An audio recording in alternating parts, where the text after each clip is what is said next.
Question 1. Fill in the blanks by selecting the correct options from the drop-down menus. Generative AI uses language models to respond to natural language prompts, enabling conversational apps and agents for research, content creation, and task automation. Now let us walk through the reasoning. Generative AI relies on language models as the core technology that produces responses. Therefore, language models fit correctly because they are trained to understand patterns in text and generate meaningful output based on that understanding. Moreover, these systems respond to natural language prompts because users interact with them using everyday human language rather than structured commands. Consequently, natural language prompts are the correct input mechanism that drives conversations, content generation, and automation tasks. By contrast, relational databases only store and retrieve data and do not generate responses. Similarly, binary prompts are too limited and do not reflect how humans communicate. Configuration files define system settings and are not interactive instructions. Telemetry streams capture observational data and do not drive response generation. Let us connect this to real use. When a user types a question into a chat application, the language model interprets the natural language prompt and generates a relevant response. This is exactly how conversational AI applications function in practice. Question 2. Fill in the blanks by selecting the correct options from the drop-down menus. When integrating a language model into an application, an endpoint allows the client to send requests to the model and receive responses that the app can display to the user. Now let us walk through the reasoning. An endpoint represents the deployed model's API address where requests are sent for processing. Therefore, endpoint fits correctly because it is the connection point that enables the application to communicate with the language model. Moreover, the model generates responses as outputs after processing those requests. Consequently, responses are what the application receives back and presents to the user in a readable form. By contrast, queries are inputs sent to the model rather than returned results. Tokens are units of text used for processing and billing, not the displayed output. Datasets are used during training and are not involved in runtime communication. Let us connect this to real use.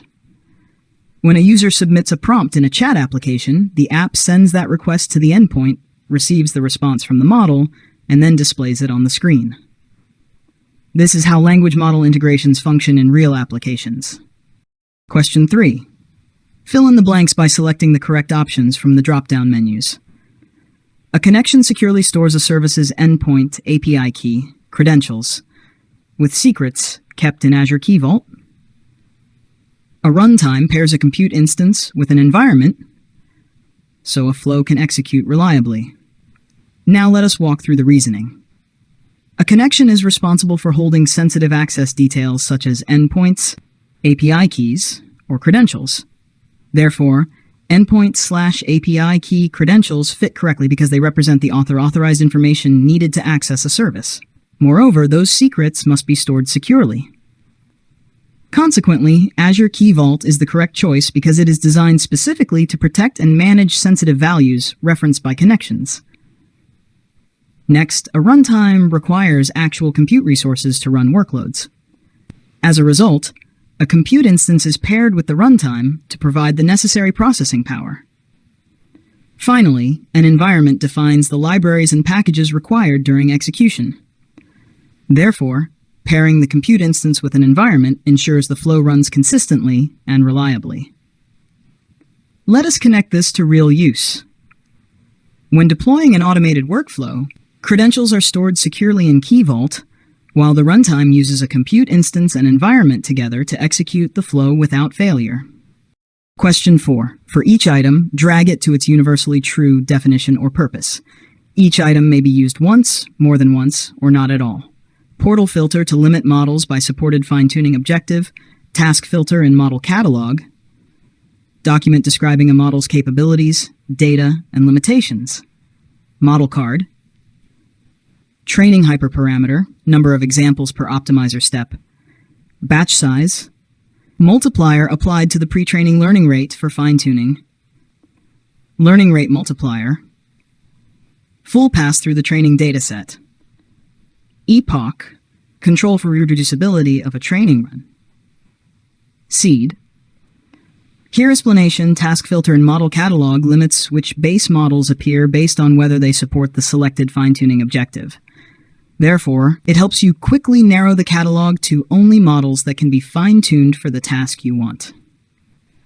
Model card is the document that summarizes what a model can do and what its limits are.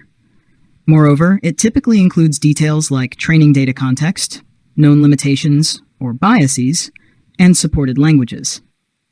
Batch size is the count of training examples processed in one optimizer step. Consequently, it affects how often updates occur and can influence training stability and variance. Learning rate multiplier scales the original pre-training learning rate during fine-tuning. As a result, it controls how strongly the model updates its weights compared with the base learning rate. Epoch is one full pass through the entire training dataset. Thus, increasing epochs means the model sees all examples multiple times. Seed controls randomness in a training run, such as initialization and shuffling. Therefore, setting a seed improves reproducibility, so repeated runs are more consistent. Inference endpoint is not used here because it relates to deployment and serving outputs, not defining training concepts. Likewise, a vector database is for retrieval storage and does not match these fine-tuning definitions. Question 5. For each statement below, indicate whether the answer is true or false. Evaluating generative apps improves quality assurance and user satisfaction. True. Human raters can assess relevance, informativeness, and engagement in manual evaluations. True. AI-assisted metrics can include generation quality and risk and safety assessments. True. You can explore model benchmarks in a portal to compare available models before deployment. Here is why this answer fits. Evaluating generative applications helps identify issues early and refine behavior before users encounter problems. Consequently, this directly improves both quality assurance processes and overall user satisfaction. Human raters are able to judge nuanced qualities such as relevance, clarity, and engagement that automated systems may overlook. Therefore, manual evaluations remain essential for capturing human-centered feedback. AI-assisted metrics are designed to automatically measure output quality while also detecting potential safety and risk concerns. As a result, they support scalable and consistent evaluation alongside human review. Portals that expose model benchmarks allow teams to compare performance characteristics before deployment. Thus, this enables informed model selection and reduces risk in production environments. Question 6. For each statement below, indicate whether the answer is true or false. The cost of deploying a model depends on the chosen deployment option, model type, and workload activity. True. All Azure AI Foundry deployments use compute-based billing. False. Token-based billing applies to both standard and serverless compute options. True. Managed compute deployment uses token-based billing to minimize cost. Let us look at the logic behind it. Deployment cost varies because different model types, deployment options, and usage patterns consume resources in different ways.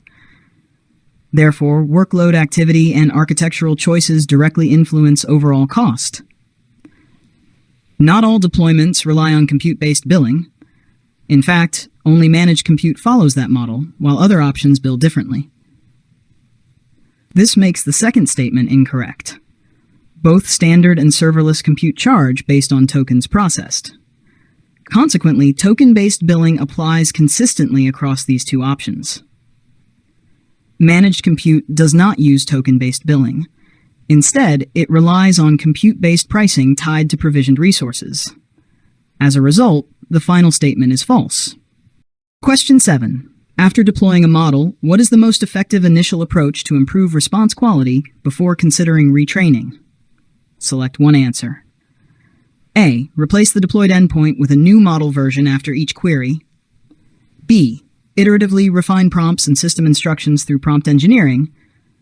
C. Add more GPU nodes to improve model reasoning. D. Fine-tune the base model immediately with user interactions. The correct answer is B. iteratively refine prompts and system instructions through prompt engineering. Let us see how this works in practice. After deployment, prompt engineering is the fastest and most effective way to improve response quality. By refining prompts and system instructions, developers can guide the model more clearly without changing the model itself. Consequently, this allows quick iteration and immediate feedback with minimal cost. By contrast, replacing the deployed endpoint after each query is impractical and expensive. Similarly, adding more GPU nodes only increases throughput or speed and does not improve the quality of the model's reasoning. Fine-tuning the base model at this stage introduces additional cost and maintenance overhead and is typically unnecessary before prompt optimization is fully explored. Therefore, starting with iterative prompt refinement is the most efficient and effective first step before considering retraining. Question 8. A product manager wants an audit-friendly way to try multiple prompt wordings and connection settings for one LLM node, compare results side by side, and keep version history without cloning whole flows. What should the team use? Select one answer. A. Create a separate flow per attempt and track versions in a spreadsheet. B. Switch to a Python tool. Only Python nodes support versioning like this. C. Embed change notes inside the prompt and manually copy outputs for comparison. D. Use variants on the LLM node to manage distinct prompt and connection settings with built-in comparison. The correct answer is D. Use variants on the LLM node to manage distinct prompt and connection settings with built-in comparison. Let us look at the logic behind it. Variants are designed specifically to support experimentation within a single LLM node. Therefore, they allow teams to test multiple prompt wordings and connection configurations side by side without duplicating entire flows. Moreover, variants automatically retain version history and provide built-in comparison views. Consequently, this approach is audit-friendly and significantly reduces manual effort. By contrast, creating separate flows increases overhead and fragments history. Switching to Python is unnecessary because this capability already exists in the LLM node. Embedding change notes and copying outputs is manual, error-prone, and lacks native comparison support. Thus, using variants on the LLM node is the most efficient and structured solution for this requirement. Question 9. Arrange the steps in the generalized harm measurement workflow in the correct order. Instruction. Drag and drop the items into the correct order, starting with the first step at the top. Prepare a diverse selection of prompts. Submit the prompts and retrieve outputs. Apply strict criteria and categorize harm. Document and share the results with stakeholders. Let us go step by step. The workflow begins by preparing a diverse selection of prompts, because broad coverage is required to test different scenarios, risks, and contexts. This ensures the evaluation is representative rather than narrow or biased. Next, the prompts are submitted and outputs are retrieved, so the model's actual responses can be collected. Without these outputs, no meaningful assessment can take place. After responses are gathered, strict criteria are applied to categorize harm. Consequently, evaluators can consistently label severity, type, and context, which supports objective and repeatable analysis. Finally, the results are documented and shared with stakeholders. This step creates transparency, supports review and governance, and informs mitigation strategies or policy decisions moving forward. Question 10. What is the primary value of documenting and sharing measurement results after scoring outputs against strict criteria? Select one answer. A. It replaces the need for periodic manual validation. B. It informs stakeholders and ties findings to the baseline, enabling teams to plan and track mitigation iterations. C. It just satisfies a compliance checkbox without affecting future work. D. It allows redefining categories after the fact to improve reported metrics. The correct answer is B. It informs stakeholders and ties findings to the baseline, enabling teams to plan and track mitigation iterations. Here is the explanation. Documenting and sharing results ensures that stakeholders clearly understand current performance relative to an established baseline. Consequently, teams can make informed decisions plan mitigation steps, and track improvements over time in a consistent and measurable way. By contrast, documentation does not eliminate the need for periodic manual validation, which is still required for new scenarios. It is also not a mere compliance exercise, because the real goal is operational improvement. Redefining categories after scoring would break consistency with the baseline and undermine meaningful progress tracking. Therefore, the primary value lies in enabling alignment, accountability, and continuous improvement through shared baseline-linked results. Question 11. Your team is developing a generative AI chat application that uses autonomous agents.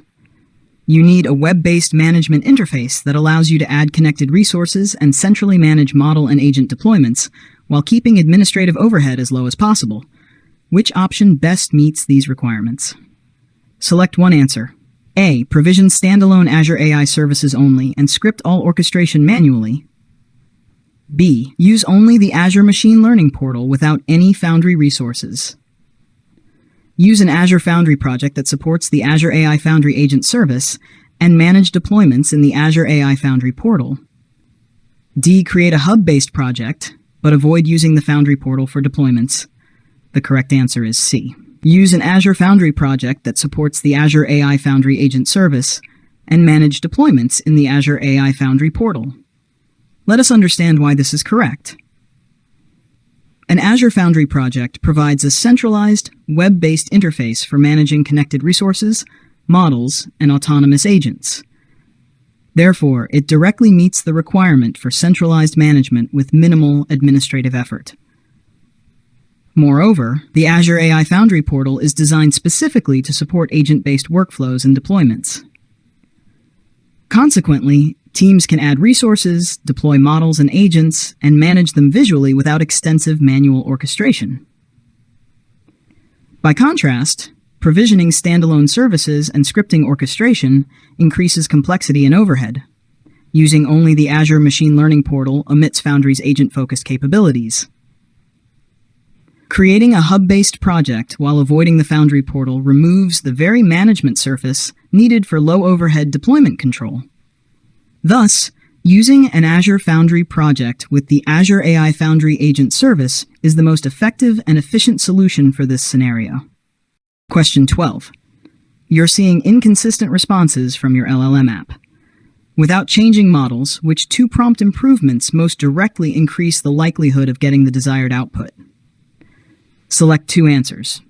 A. State the user's intent explicitly and describe the desired outcome. B. Shorten the prompt to a single vague sentence for creativity. C. Provide concrete instructions that narrow the task the model should perform. D. Remove all constraints so the model can explore freely. The correct answers are A. State the user's intent explicitly and describe the desired outcome. And C. Provide concrete instructions that narrow the task the model should perform. Let us look at the logic behind it. Clearly stating the user's intent and the desired outcome gives the model a precise target. As a result, the model is less likely to guess and more likely to generate responses that align with what is actually needed. In addition, providing concrete instructions narrows the scope of the task. Consequently, the model can focus on the specific action or format required, which improves consistency and reliability across responses. By contrast, shortening the prompt to a vague sentence increases ambiguity. Likewise, removing all constraints reduces alignment and makes outputs less predictable rather than more accurate. Therefore, explicitly stating intent and supplying clear, narrowing instructions are the two most effective prompt improvements for increasing response quality without changing the model. Question 13. Which statements about NLP evaluation metrics are accurate? Select three answers. A. Coherence is an inference latency measure. B. Blue, Meteor, and Rouge quantify overlap between generated text and a reference. C. F1 score measures shared word overlap and is useful where precision and recall matter. D. Fluency measures API throughput. E. These metrics are designed to quantify text overlap with the ground truth. The correct answers are B. Blue, Meteor, and Rouge quantify overlap between generated text and a reference. C. F1 score measures shared word overlap and is useful where precision and recall matter. And E. These metrics are designed to quantify text overlap with the ground truth. Now we clarify the reasoning. Blue, Meteor, and Rouge are designed to compare generated output against one or more reference texts. Therefore, they focus on measuring overlap, such as shared n-grams or similar matching signals, to estimate how closely the output matches the reference. F1 score combines precision and recall into a single measure. Consequently, when evaluating tasks where both missing correct terms and adding incorrect terms matter, F1 provides a balanced way to score shared word overlap. These metrics are commonly used specifically to quantify text overlap with the ground truth references. As a result, they are most meaningful when a reference answer exists, and overlap is a relevant proxy for quality. By contrast, coherence is about how logically consistent and well-structured the text is, not how fast inference runs. Likewise, fluency refers to grammatical correctness and natural language flow, not API throughput or system performance measures. Question 14. Fill in the blanks by selecting the correct options from the drop-down menus. Connected agents form a collaborative system that improves reliability and boosts efficiency across diverse workflows. Here's the explanation. Connected agents work together as a collaborative system where each agent can take on a specialized role. As a result, tasks are coordinated rather than handled in isolation, which improves overall system behavior. This collaboration improves reliability because responsibilities are clearly defined and distributed. Consequently, failures or inconsistencies in one area are less likely to disrupt the entire workflow. At the same time, efficiency is boosted because work is broken into smaller, parallel tasks. Therefore, processes complete faster and productivity increases across different workflows. This combination of collaboration, reliability, and efficiency explains why connected agents are effective in complex, real-world automation scenarios. Question 15. For each Microsoft Agent Framework component, drag it to the appropriate description in the correct match column. Each item may be used once, more than once, or not at all. Provides a unified interface for connecting to multiple AI service providers, chat clients, enables agents to call external APIs and services automatically, function tools, offers ready-to-use features like a Python code interpreter and file analysis, built-in tools, stores conversation context across multiple interactions, agent thread, coordinates multi-agent collaboration across sequential or parallel workflows, workflow orchestration. Here is the explanation. Chat clients act as the abstraction layer that allows agents to connect to different AI service providers through a single, consistent interface. This simplifies integration and avoids provider-specific logic scattered across the application. Function tools enable agents to invoke external APIs and services programmatically. As a result, agents can extend their capabilities beyond text generation and interact with real systems automatically. Built-in tools provide pre-configured features such as code interpretation, file analysis, and search capabilities. Consequently, developers can enable advanced functionality without implementing these tools from scratch. Agent thread is responsible for maintaining persistent conversation context. Therefore, it preserves interaction history across multiple turns, so agents can respond coherently over time. Workflow orchestration manages how multiple agents operate together. Thus, it coordinates sequential and parallel execution to support efficient multi-agent collaboration. By contrast, multimodal support focuses on handling different data types rather than workflow or conversation management. Authentication methods define secure access mechanisms and are not core architectural components of the agent framework. Question 16. For each statement below, indicate whether the answer is true or false. AI agents use large language models to perform tasks autonomously. The Microsoft Agent Framework is a closed-source SDK for internal Microsoft use only. False. Azure AI Foundry agents include built-in support for automatic tool invocation. Agent thread is used to store and maintain conversation context across sessions. True. Here is why this answer fits. AI agents rely on large language models to understand inputs, reason about tasks, and take actions with minimal human intervention. Therefore, the first statement is true because autonomy is a core characteristic of agent-based systems. The Microsoft Agent Framework is not restricted to internal Microsoft use. Instead, it is open source and intended for developers to build and integrate agent solutions. Consequently, the second statement is false. Azure AI Foundry agents are designed to automatically invoke tools when needed. As a result, they can integrate with services such as search, functions, or other Azure resources without manual triggering. Agent thread maintains persistent conversation history and context. Therefore, it ensures continuity across interactions and sessions, making the final statement true. Question 17.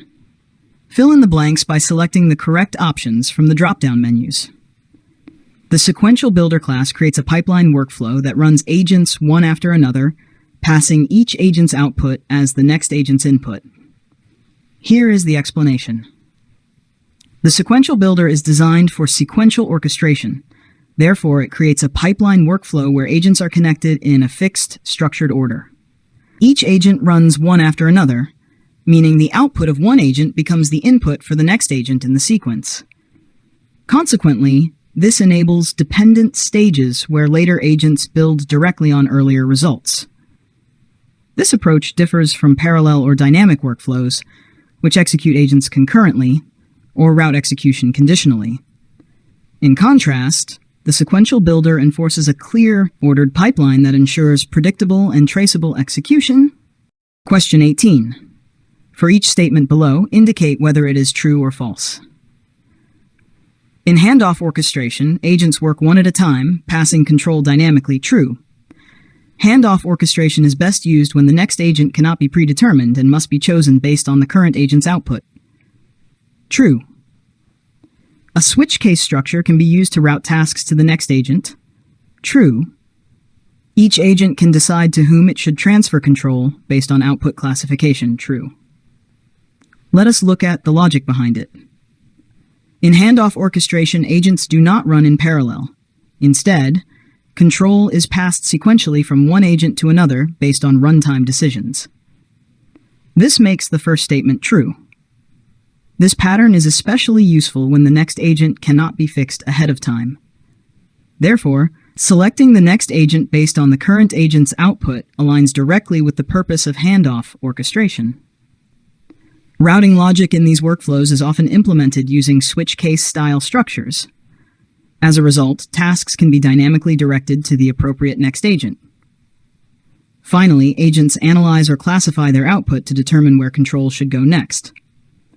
Consequently, output-based decision-making is a core feature of handoff orchestration. Question 19. A development team is designing a chatbot using Azure AI Foundry agent.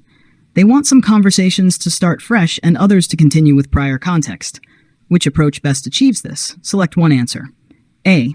Create multiple agents instead of threads to reset context. B. Avoid using threads when managing conversation history. C. Create a new thread for each new conversation and reuse existing threads for ongoing ones. D. Always reuse the same thread for all interactions. The correct answer is C. Create a new thread for each new conversation and reuse existing threads for ongoing ones. Here is the explanation. Threads are designed to manage conversation state and context. Starting a new thread creates a clean slate, allowing a conversation to begin without any prior history. At the same time, reusing an existing thread preserves context, so the conversation can continue naturally. By contrast, creating multiple agents does not address context management because agents are not responsible for storing conversation history. Avoiding threads removes the primary mechanism used to track state across turns. Always reusing the same thread would merge unrelated conversations and cause context leakage. Therefore, creating new threads for fresh conversations and reusing existing threads for ongoing ones is the most effective and correct approach. Question 20. A software company is developing an enterprise AI system using Azure AI Foundry Agent. The team wants to avoid managing compute or storage infrastructure while ensuring the agent has enterprise-grade functionality. How is this achieved?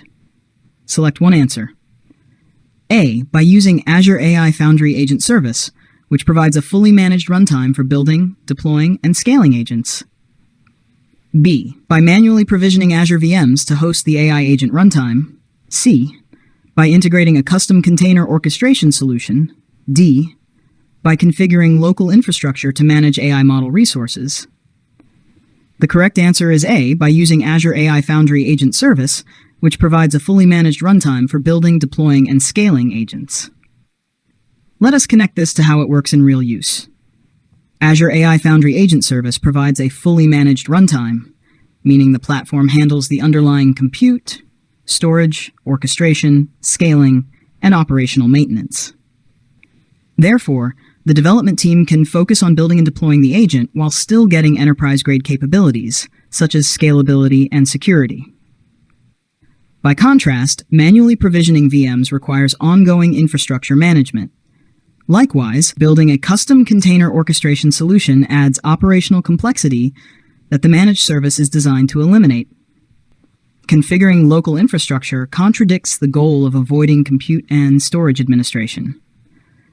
Thus, using Azure AI Foundry Agent Service is the approach that achieves enterprise functionality without infrastructure management overhead. Question 21.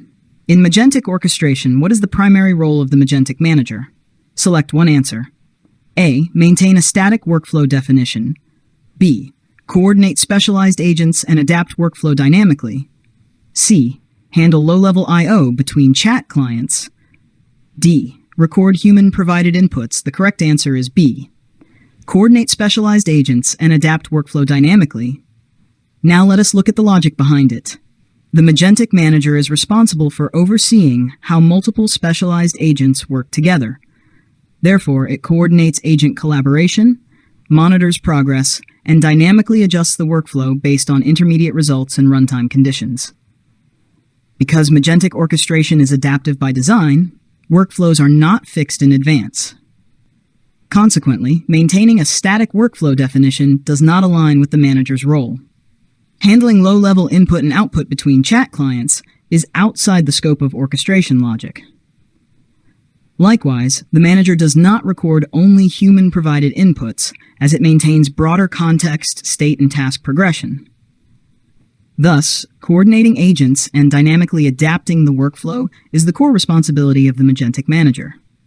Question 22. A company designs a multi-agent architecture where one agent summarizes data in JSON format, and another agent processes the summarized results into readable text reports. To ensure both agents can communicate efficiently, what must be clearly defined within their configuration? Select one answer. A. User credentials for manual task execution. B. Input and output modes supported by each agent. C. Shared API key for authentication. D. The operating systems used by both agents. The correct answer is B. Input and output modes supported by each agent. Here's why this answer fits. In a multi-agent system, agents must clearly declare the formats they accept as input and the formats they produce as output. Therefore, defining input and output modes ensures that one agent's JSON output can be correctly interpreted and consumed by another agent expecting that format. Without this clarity, agents may fail to parse or understand exchanged data. Consequently, communication efficiency and correctness would be compromised. By contrast, user credentials relate to manual execution rather than agent-to-agent communication. Shared API keys address authentication, not data compatibility. Operating systems do not determine whether agents can correctly exchange and process structured data. Thus, clearly defining input and output modes is essential for efficient and reliable agent communication. Question 23. A business unit wants non-developer users to create simple, declarative agents that automate routine tasks directly within Microsoft 365 Copilot Chat. The solution must require minimal IT involvement while enabling business users to build and manage these agents through a guided experience. Which option should you recommend? Select one answer. A. Microsoft Copilot Studio. B. Copilot Studio Agent Builder in Microsoft 365 Copilot. C. Microsoft 365 Agents SDK. D. Azure AI Foundry Agent Service. The correct answer is B. Copilot Studio Agent Builder in Microsoft 365. Let us break it down clearly. The Copilot Studio Agent Builder in Microsoft 365 Copilot is designed specifically for non-developers to create simple, declarative agents directly inside Microsoft 365 Copilot Chat. Therefore, it matches the requirement for a guided experience with minimal IT involvement while still allowing business users to build and manage routine automation agents. By contrast, Microsoft Copilot Studio is a broader low-code environment intended for more capable solutions, not the specific lightweight declarative builder embedded in Copilot Chat. The Microsoft 365 Agents SDK targets professional developers building custom agents across channels and requires more technical effort. Azure AI Foundry Agent Service is oriented toward developer-built, Azure-backed agent solutions, and introduces additional infrastructure and administration compared to the in-chat declarative builder. Thus, the best recommendation is the Copilot Studio Agent Builder in Microsoft 365, Copilot. Question 24. Which two benefits are gained when specialized subagents are reused across multiple projects? Select two answers. A. Guaranteed elimination of all debugging requirements. B. Automatic conversion of models into hardware devices. C. Faster development because existing agents can be integrated into new systems. D. Reduced duplication of effort by leveraging the same capability in different contexts. The correct answers are C. Faster development because existing agents can be integrated into new systems. And D. Reduced duplication of effort by leveraging the same capability in different contexts. Here's the explanation. Reusing specialized subagents allows teams to integrate proven functionality into new projects quickly. As a result, development cycles are shorter because teams do not need to rebuild the same logic from scratch. In addition, reuse reduces duplication of effort. Consequently, the same agent capability can be applied across multiple contexts, improving consistency and efficiency while lowering overall development cost. By contrast, reuse does not eliminate the need for debugging entirely. Debugging effort may be reduced, but it is never guaranteed to disappear. Automatic conversion of models into hardware devices is unrelated to software agent reuse. Therefore, faster development and reduced duplication of effort are the two key benefits of reusing specialized subagents across projects. Question 25. When creating a connected agent tool, what must be provided so the main agent knows when and how to use it? Select one answer. A. Debugging script for error tracing. B. A name and description for the tool. C. A separate orchestration engine definition. D. A list of alternative main agents. The correct answer is B. A name and description for the tool. Let us understand why this is correct. The main agent relies on the tool's name and description to understand its purpose and determine when it should be invoked. Consequently, clear naming and descriptive context allow the agent to select the tool appropriately during task execution. A debugging script is not required for tool invocation and relates only to development diagnostics. A separate orchestration engine is unnecessary because orchestration is handled by the agent framework itself. Listing alternative main agents does not inform the agent how or when to use a specific tool. Therefore, providing a clear name and description is essential for effective connected agent tool usage. Question 26. Which of the following represents a valid example of a remote MCP server endpoint? Select one answer. A.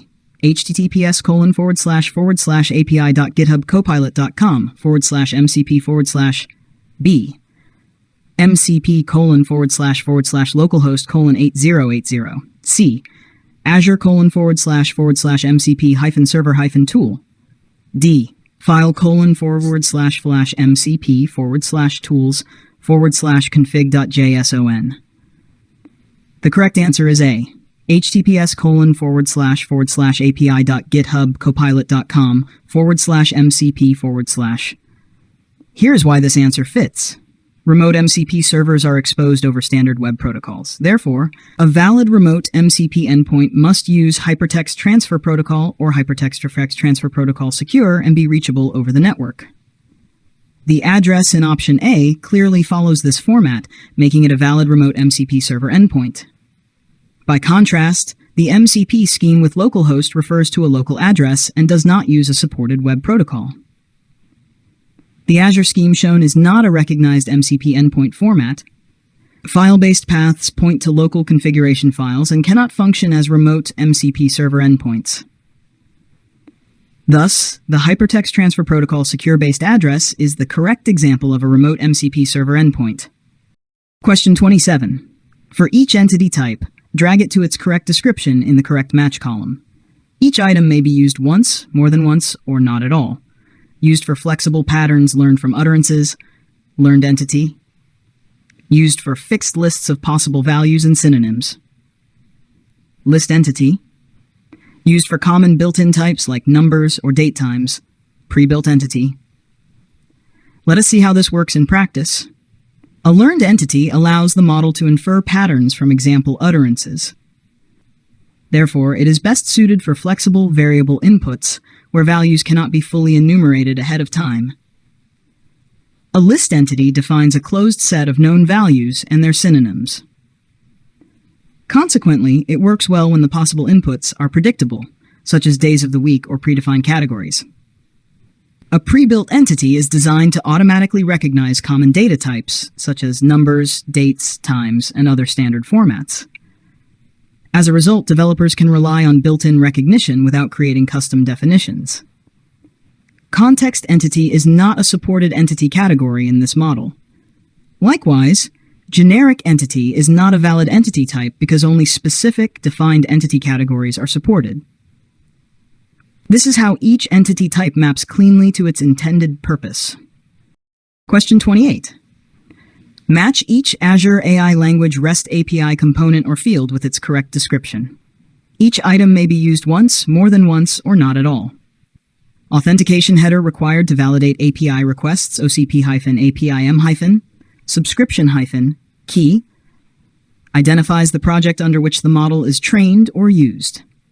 Project name specifies which deployed model version to use for classification. Deployment defines the proportion of labeled data used for model training. Split percentage, section that specifies how the model is evaluated during training. Evaluation. Options. Let us see how this works in practice. The OCP-APIM- subscription- key is required in the request header to authenticate calls to the Azure AI language service. Without this key, the service cannot validate or authorize the request. The project name field indicates which project the operation belongs to. Therefore, it ensures that training or classification requests are associated with the correct project context. The deployment name specifies the exact deployed model version that should handle a classification request. Consequently, it controls which trained model is actually used at runtime. The training split percentage defines how much of the labeled dataset is allocated for training. As a result, it directly affects how data is divided between training and testing during model creation. The evaluation options section controls how the model is evaluated during training. Thus, it defines evaluation behavior such as split strategy and training versus testing proportions. Other fields like dataset, language, and training config version do not match these descriptions because they serve different purposes outside authentication, deployment selection, or evaluation configuration. Question 29. For each statement below, indicate whether it is true or false. Custom NER can only recognize built-in entities such as locations or URLs. False. Built-in NER can be called using a REST API endpoint with a service key in the header. True. A custom NER model must have at least 10 files to begin training. True. Each project can have a maximum of 10 deployments. True. Here's the explanation. Custom NER is not limited to built-in entity types. It allows defining and extracting user-created domain-specific entities beyond standard categories like locations or URLs. Therefore, the first statement is false. Built-in NER is accessed through a REST API and requires a service key passed in the request header for authentication. Consequently, the second statement is true.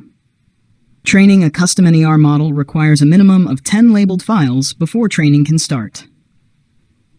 As a result, the third statement is true. Finally, each project supports up to 10 deployment names. Therefore, the last statement is also true. Question 30.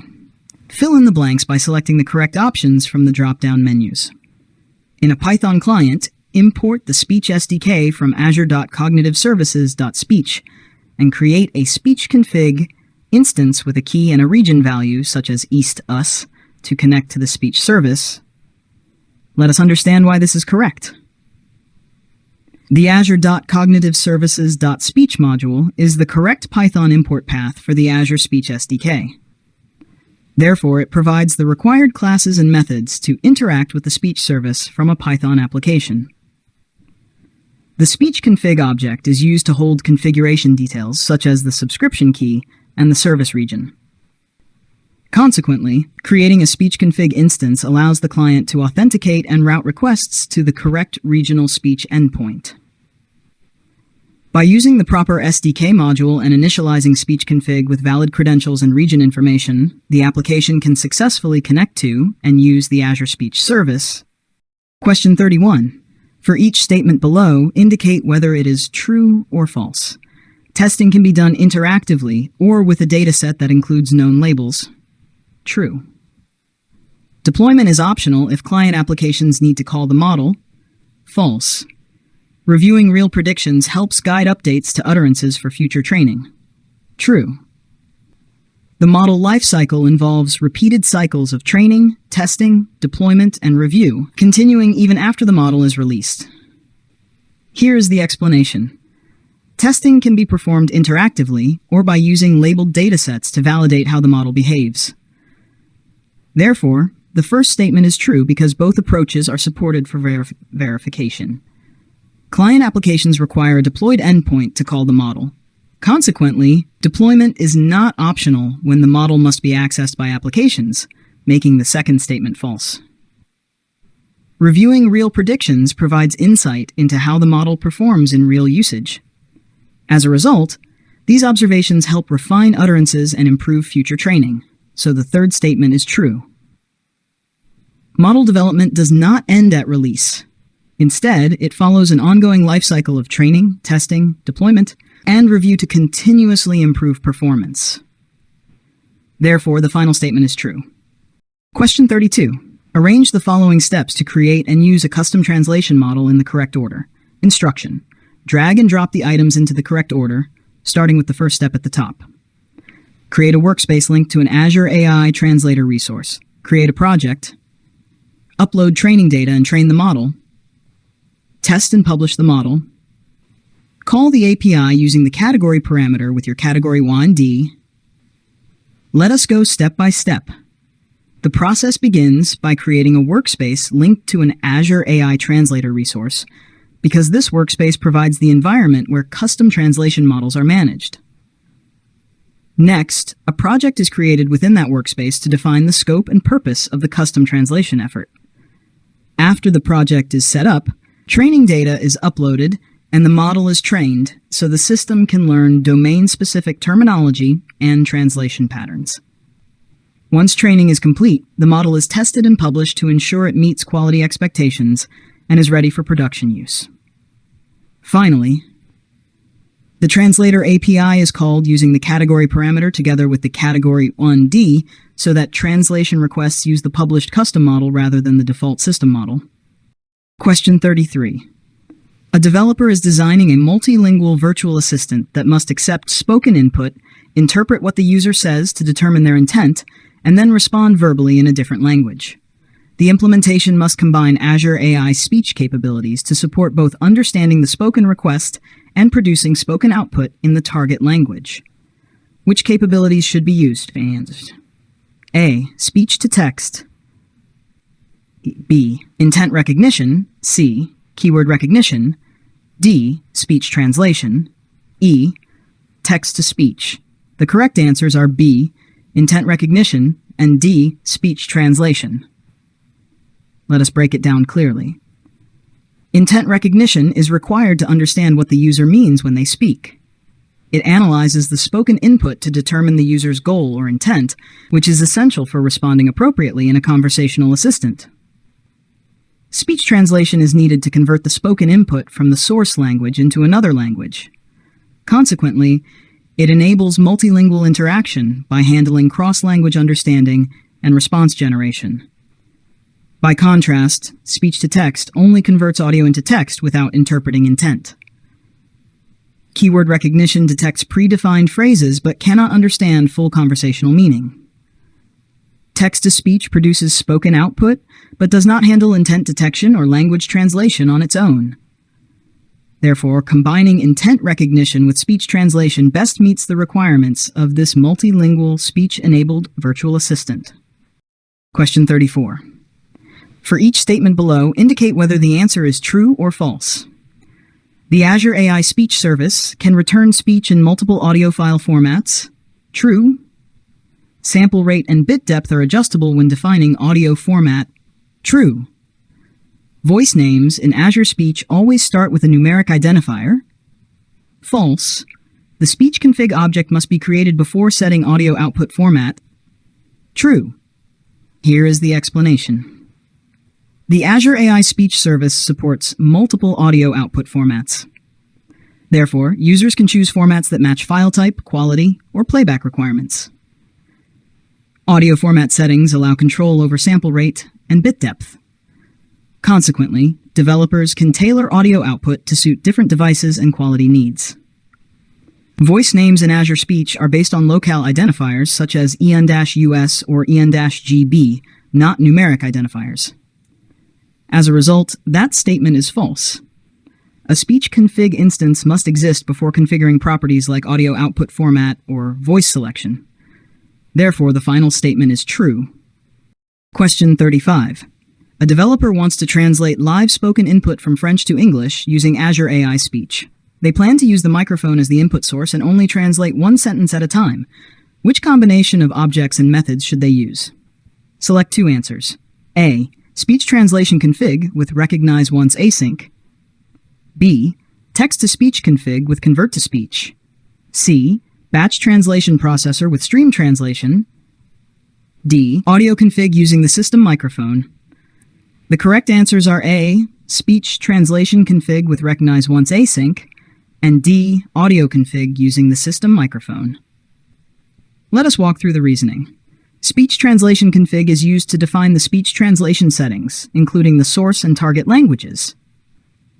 The recognize once async method is appropriate because it processes a single spoken utterance at a time, which matches the requirement to translate one sentence per request. Audio config using the system microphone specifies the live audio input source. Consequently, it enables the application to capture spoken French input directly from the microphone for real-time translation. By contrast, text-to-speech config is used for generating speech output from text and does not perform speech translation. Batch translation processor and stream translation are not valid or applicable components for Azure AI Speech live translation scenarios. Therefore, combining speech translation config with recognize once async and audio config using the system microphone is the correct approach for this use case. Question 36. A retailer wants to analyze customer reviews to identify dissatisfied customers and prioritize their responses. Which Azure AI language feature should they use? Select one answer. A. Sentiment analysis. B. Key phrase extraction. C. Language detection. D. Entity linking. The correct answer is A. Sentiment analysis. Here's why this answer fits. Sentiment analysis evaluates whether customer reviews express positive, neutral, or negative feelings. Therefore, it allows the retailer to quickly identify dissatisfied customers and prioritize follow-up actions where negative sentiment is detected. Key phrase extraction only highlights main topics and does not indicate satisfaction level. Language detection identifies the language of the text, but provides no insight into customer emotion. Entity linking connects mentions to known entities and is unrelated to sentiment or satisfaction. Thus, sentiment analysis is the most appropriate feature for identifying unhappy customers and prioritizing responses. Question 37. An organization has an existing Q&A maker knowledge base used in its customer support bot. They want to upgrade to the latest Azure solution without losing their Q&A content. What should they do? Select one answer. A. Rebuild the knowledge base manually from scratch. B. Migrate their existing Q&A maker knowledge base to Azure AI language question answering. C. Export the Q&A pairs to a CSV file and import them into cognitive search. D. Host the Q&A pairs in Azure Blob Storage for querying. Answer is B. Migrate their existing Q&A maker knowledge base to Azure AI language question answering. Let us connect this to how it works in real use. Azure AI language question answering is the modern replacement for Q&A maker. Therefore, migrating the existing knowledge base preserves the current Q&A pairs while moving the solution to the supported Azure AI language capability. Rebuilding from scratch would unnecessarily recreate content that can be migrated automatically. Exporting to cognitive search is not the same as a question-answering knowledge base because it focuses on indexing and retrieval rather than Q&A reasoning. Blob storage is only file storage and does not provide natural language question-answering functionality. Thus, the correct approach is to migrate the Q&A maker knowledge base to Azure AI language question answering. Question 38. In a multi-turn conversation, what role does the initial question-answer pair play? Select one answer. A. It acts as the starting point that initiates follow-up prompts and links. B. It stores the conversation history for auditing purposes. C. It manages user authentication for personalized responses. D. It automatically translates user inputs between languages. The correct answer is A. It acts as the starting point that initiates follow-up prompts and links. Let us understand why this is correct. In a multi-turn conversation, the initial question-answer pair serves as the root of the dialogue. Therefore, it establishes the context from which follow-up prompts, clarifying questions, and linked responses can branch naturally. By contrast, storing conversation history for auditing is not the role of the initial Q&A pair. User authentication is handled outside the question-answering flow. Automatic translation is unrelated to how multi-turn conversation structure is defined. Thus, the initial question-answer pair functions as the starting point that enables structured multi-turn interactions. Question 39. What factor most strongly affects the accuracy of a learned Azure AI language model? Select one answer. A. The color theme of the Azure portal. B. The number and quality of labeled training data. C. The size of the Azure subscription. D. The endpoint region of deployment. The correct answer is B. The number and quality of labeled training data. Here's why this answer fits. The accuracy of a learned language model depends primarily on the data it is trained on. Therefore, having a large volume of high-quality, well-labeled, and representative training data directly improves how accurately the model learns patterns, intents, and entities. The color theme of the Azure portal has no impact on model behavior. The size of the Azure subscription affects capacity and billing, not predictive accuracy. The deployment region influences latency and availability, not how well the model understands language.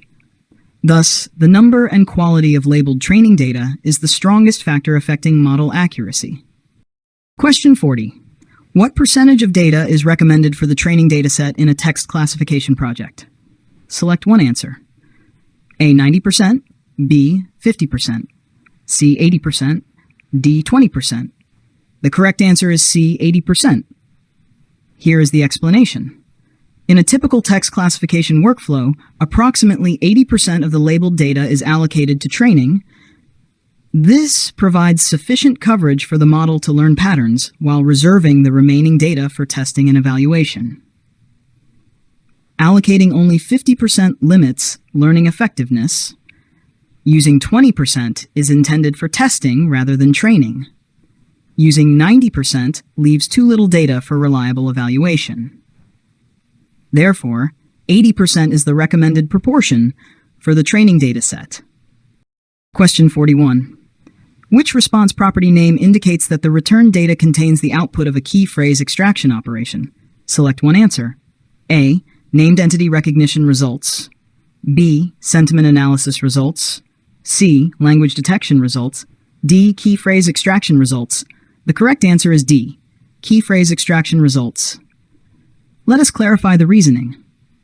Key phrase extraction results is the response property that explicitly signals the output from a key phrase extraction operation.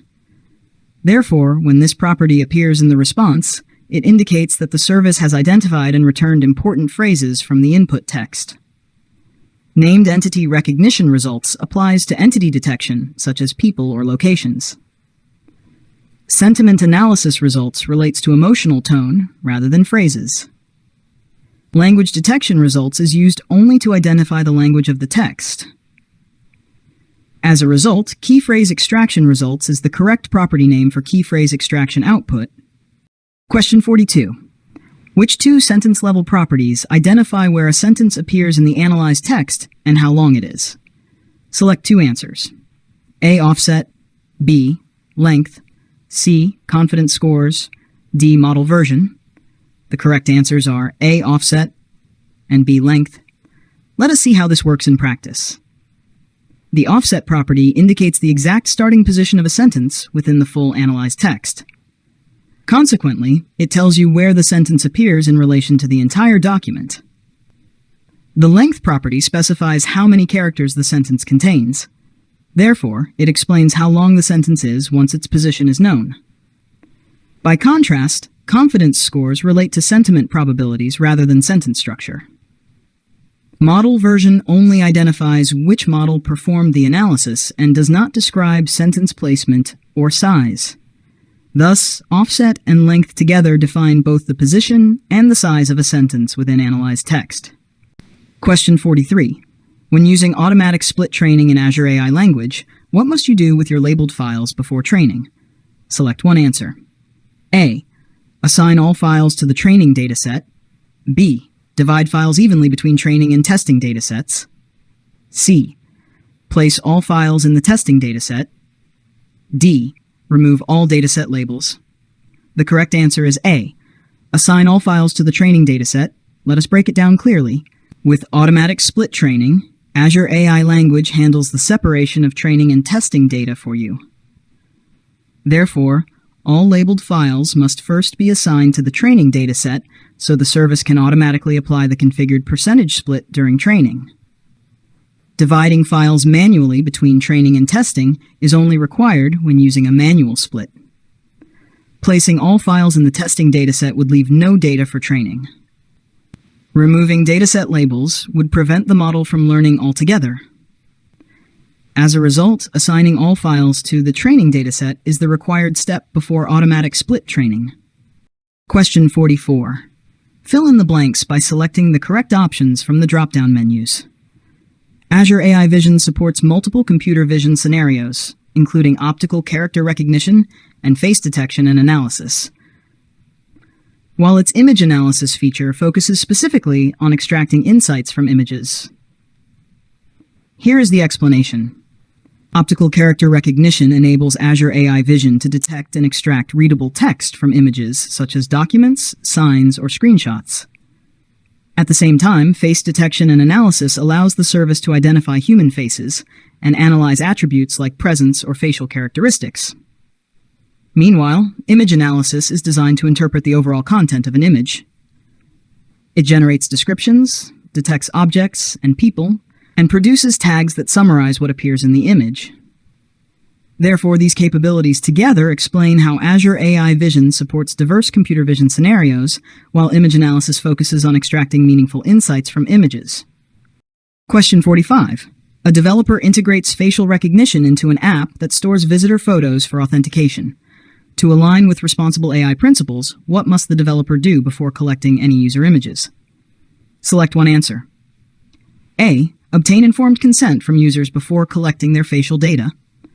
B. Store the facial data permanently for future analysis. C. Automatically share data with third-party partners for quality review. D. Skip user approval if data is encrypted.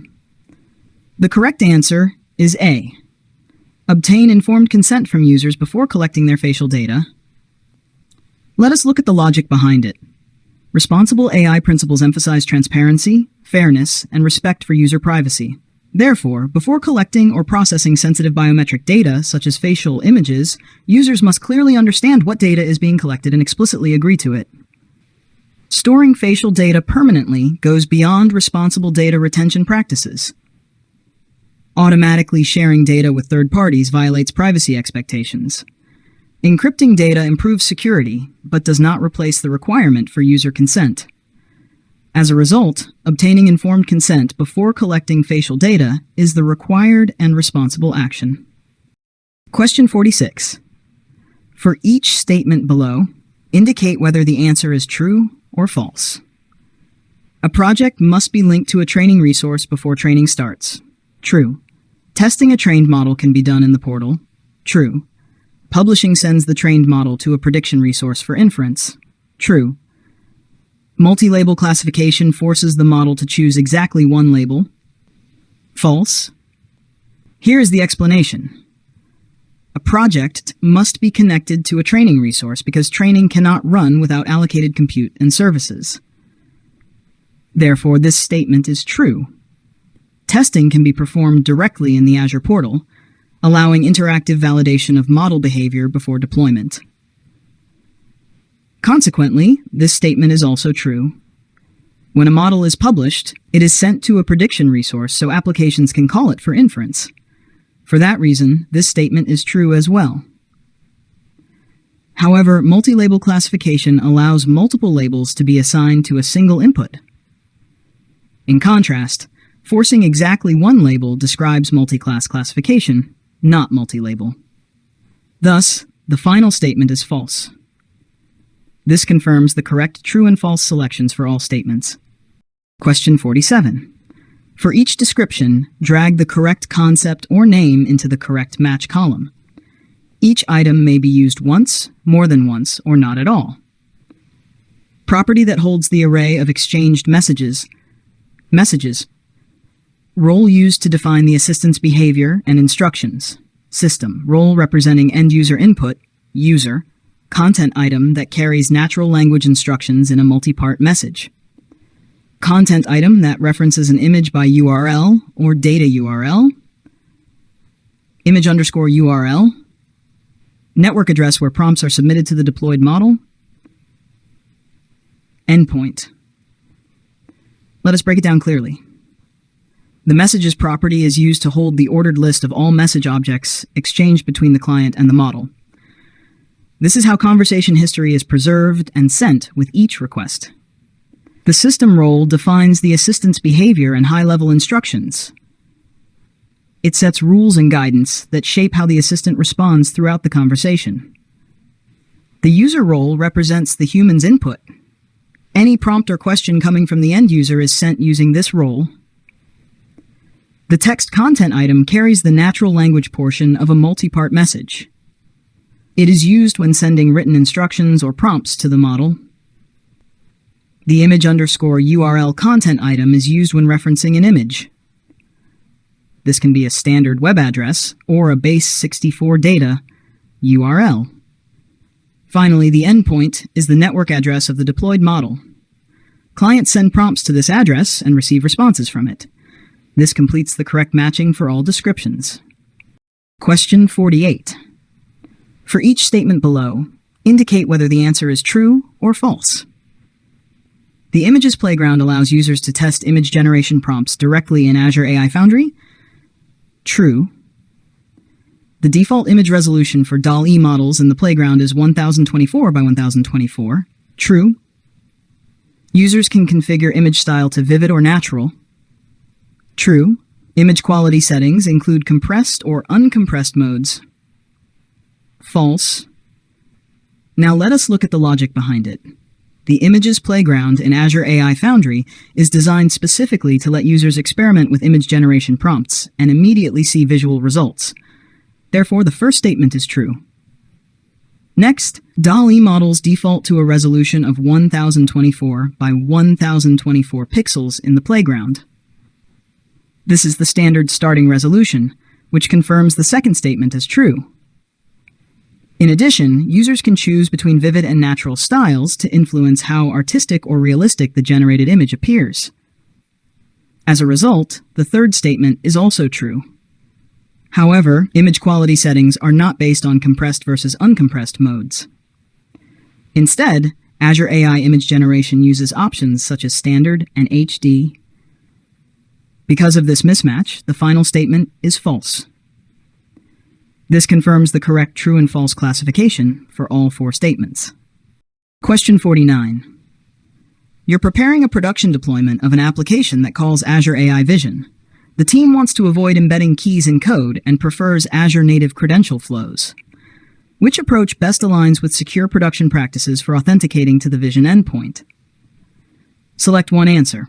A. Store an authorization key in a local config file and load it at runtime. B. Hardcode the authorization key in environment variables on each VM.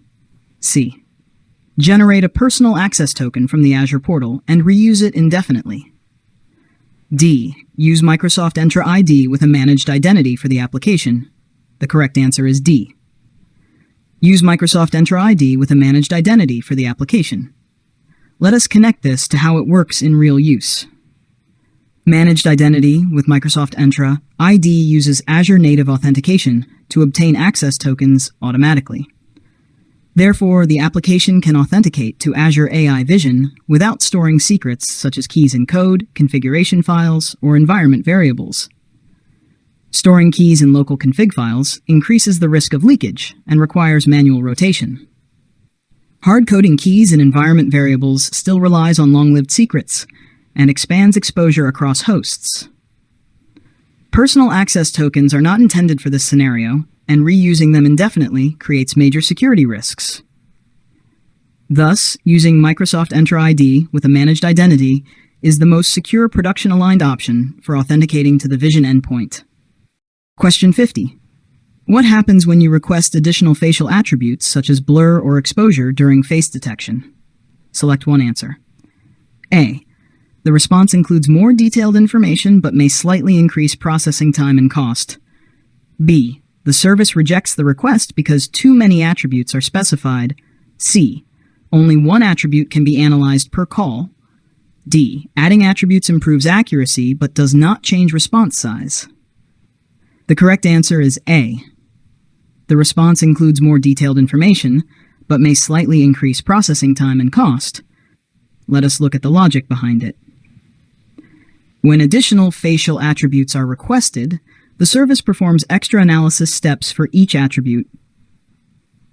Consequently, the response contains more detailed data, and this additional processing can slightly increase both latency and cost. The service does not reject requests simply because multiple attributes are included. More than one attribute can be analyzed in a single call, and because extra attributes add more data to the output, the response size does change. Therefore, requesting additional facial attributes results in richer output with a small trade-off in processing time and cost. Question 51. A team has already trained an image classification model in Region A. To serve users in Region B with low latency, they want to run predictions there without retraining. What should they provision in Region B? Select one answer. A. A new prediction resource and connect it to the trained model. B. A new training resource only. C. A combined resource that handles both training and prediction. D. No additional resources. Predictions in Region B will automatically use Region A. The correct answer is A. A new prediction resource and connect it to the trained model. Now let us break it down clearly. In Azure Custom Vision, training and prediction are handled by separate resource types. Therefore, once a model is trained in one region, it can be connected to prediction resources in other regions to support low-latency inference closer to users. A training resource is only used to build models and cannot serve predictions. There is no single combined resource that automatically handles both training and prediction. Predictions do not automatically run in another region without a locally provisioned prediction resource. As a result, provisioning a new prediction resource in region B and connecting it to the trained model is the correct approach. Question 52. Which statement accurately distinguishes predefined and custom insight models? Select one answer.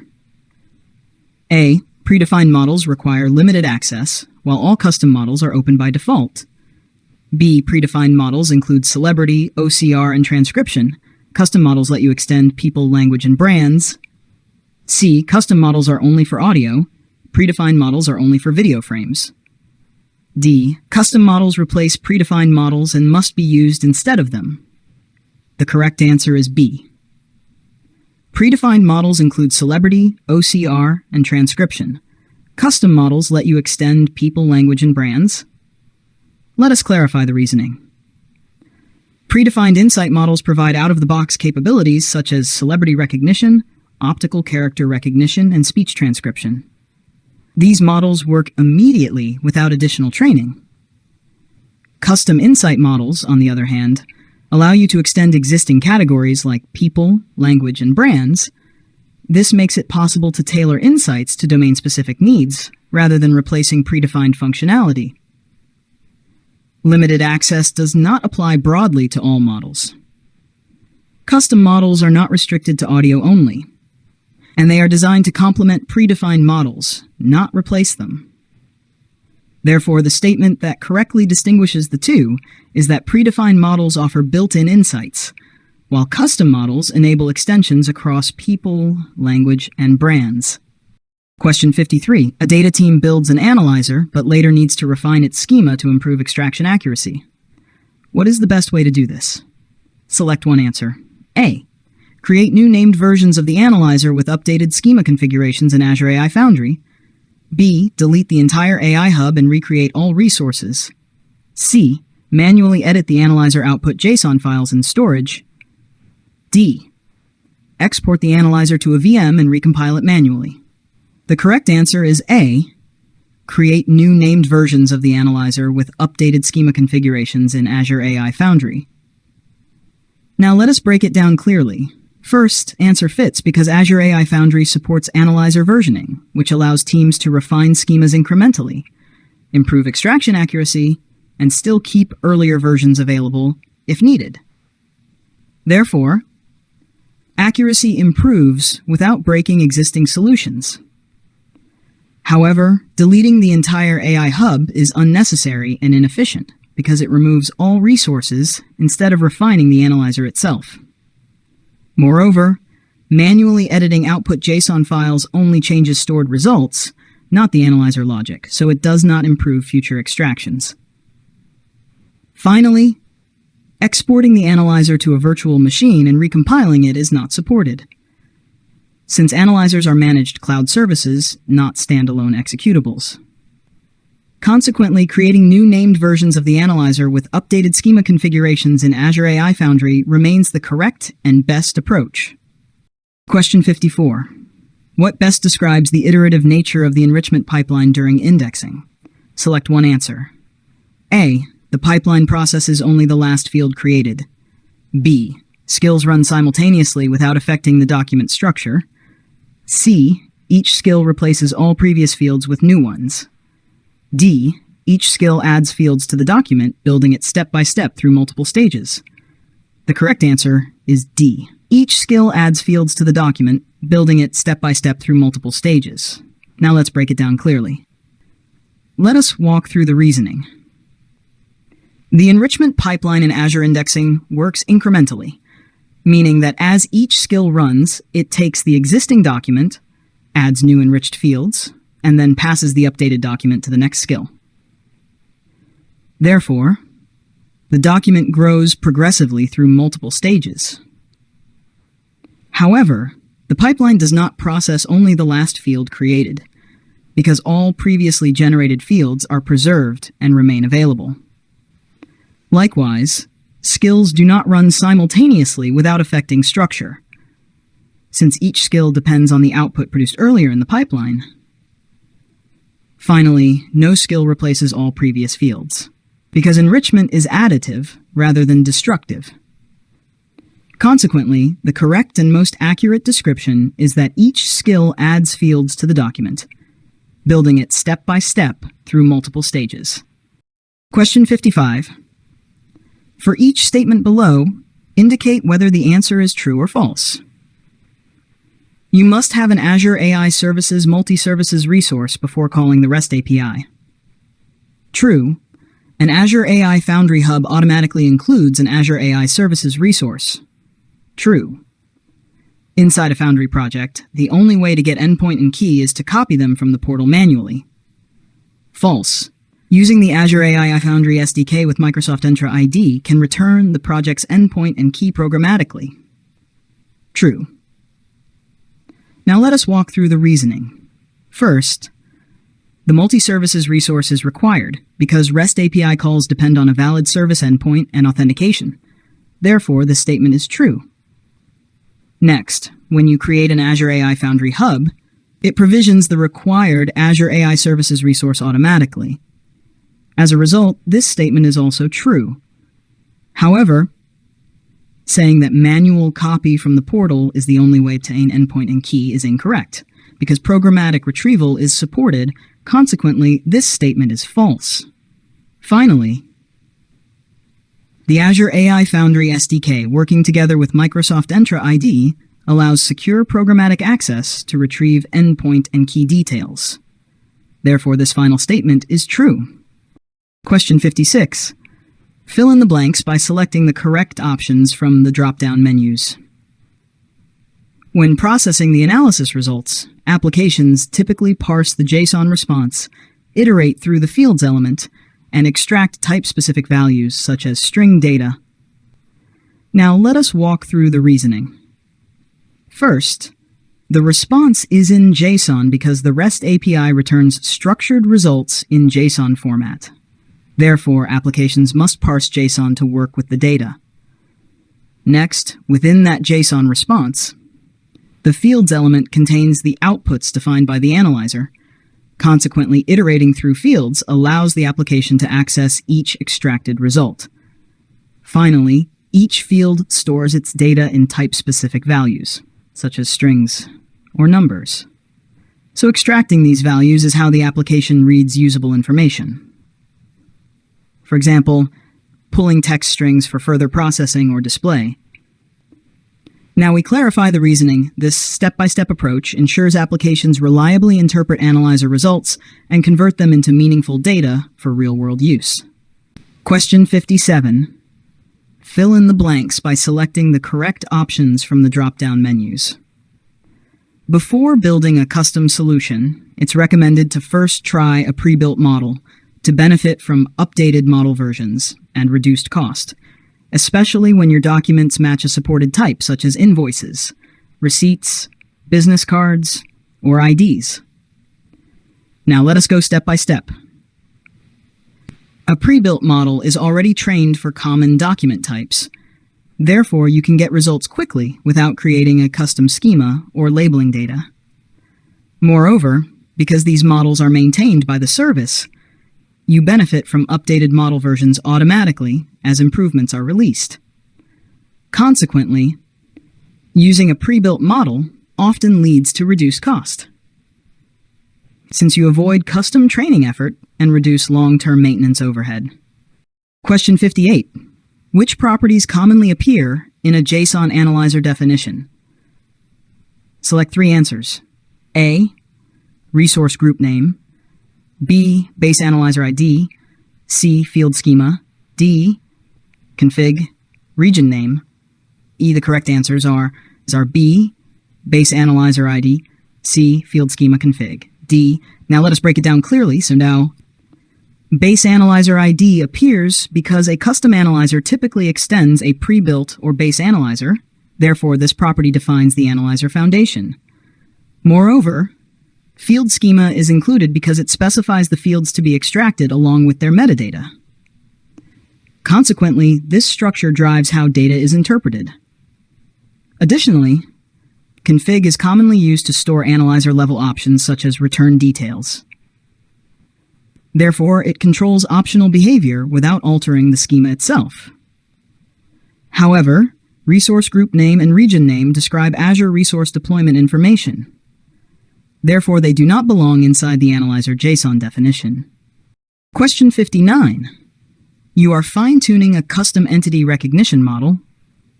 After reviewing the scores in the View Model Details page of Language Studio, you notice that one entity type has a high precision score, but the model's overall performance score remains low. What does this indicate? Select one answer. A. The model performs equally well for all entities. B. The high-performing entity does not compensate for other low-scoring entities. C. The precision score is incorrectly calculated. D. The model only recognizes entities when they appear multiple times. The correct answer is B. The high-performing entity does not compensate for other low-scoring entities. Now let us walk through the reasoning. Even though one entity shows a strong precision score, the overall model score reflects performance across all entity types. Therefore, if other entities have weak precision or recall, they pull the overall score down. Moreover, model-level performance metrics are aggregated, meaning a single well-performing entity cannot offset poor results elsewhere. Consequently, uneven entity performance leads to a lower overall score. Let us connect this to how it works in real use. For example, a model may recognize product names very accurately, but struggle with locations or dates. As a result, the system is still unreliable overall. Thus, a high score for one entity indicates local success, but it does not compensate for low-scoring entities across the model, which explains the low overall performance score. Question 60. You are training a language model for a travel assistant. You define a get-weather intent and collect utterances like, "What's the weather in Paris?" and "Will it snow tomorrow?" How can you ensure the model correctly recognizes Paris and tomorrow as contextual information? Select one answer. A. By removing Paris and tomorrow from the training data. B. By using the none intent for both phrases. C. By creating a new intent for each utterance. D. By labeling Paris as a location entity and tomorrow as a time entity. The correct answer is D. By labeling Paris as a location entity and tomorrow as a time entity. Now let us walk through the reasoning. Intents define what the user wants to do, while entities provide the contextual details that support that intent. Therefore, labeling Paris as a location entity tells the model where the weather request applies. Moreover, labeling tomorrow as a time entity explains when the weather information is needed. Consequently, the model can accurately interpret both place and time within the same get-weather intent. However, removing these words would eliminate important context, and using the none intent would incorrectly mark them as out of scope. Likewise, creating a new intent for each utterance would fragment the model and reduce its ability to generalize. Let us connect this to how it works in real use. When a user asks, "Will it rain in London next week?" the model relies on location and time entities to respond correctly.